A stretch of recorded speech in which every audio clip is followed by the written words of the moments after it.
Alhamdulillahi Rabbil Alamin wa salatu wa salamu ala abdihi wa rasulihi Muhammadin wa ala alihi wa sahbihi wa tabi'ihim ajma'in. Barcha maqtov danlılar, hurmatlovlar Alloh taolagagina tegishli. Biz onig'ini maqtab, oningni yordam so'raymiz, oningni yorliqovni yolvoramiz. Nafsalarimizning buzuqligidan, amallarimizning nasharidan biz Alloh taolaga sığınamiz. Kimni Alloh Rabbimiz o'zining keng rahmati va marhamati bilan to'g'ri yo'lga ko'ndirsa, uni hech kim adashtirmas. Kimni Alloh Rabbimiz o'zining adilligi bilan adashtirsa, uni hech kim to'g'ri yo'lga chiqarmas. Shahidlik beram shunliqda Allohdan boshqa hech bir ibodat qilinirga loyiqli zot yo'q. Yolg'iz ul, uning tengdoshi yo'q.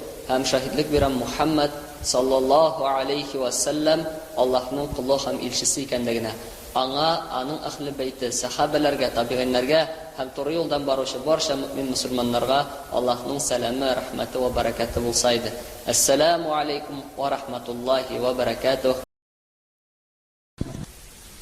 Alloh Rabbimiz kitobida aytadi: "Innad-dina 'indallohil islam." Ya'ni Alloh qarshısında birdan bir o'zgarmaycha qiyomat kuniga qadar shulki saqlanib qolashaq dinul islom gina. Alloh Rabbimiz har barchalarimizga niqli iymon, tavfiq, hidoyat, istiqomat bersaydi, ham uning haq bo'lgan dinine to'g'ri bilib qollarimizni har barchalarimizga nasib ham muyassar qilsaydi. Oxir sug'ishlarni sulaganda da iymon kalimasi toyibasi bilan bizni niqitsaydi. Alloh Rabbimiz birga har barchalarimizni jannatlarida jisaydi. Assalomu alaykum va rahmatullohi va barakatuh.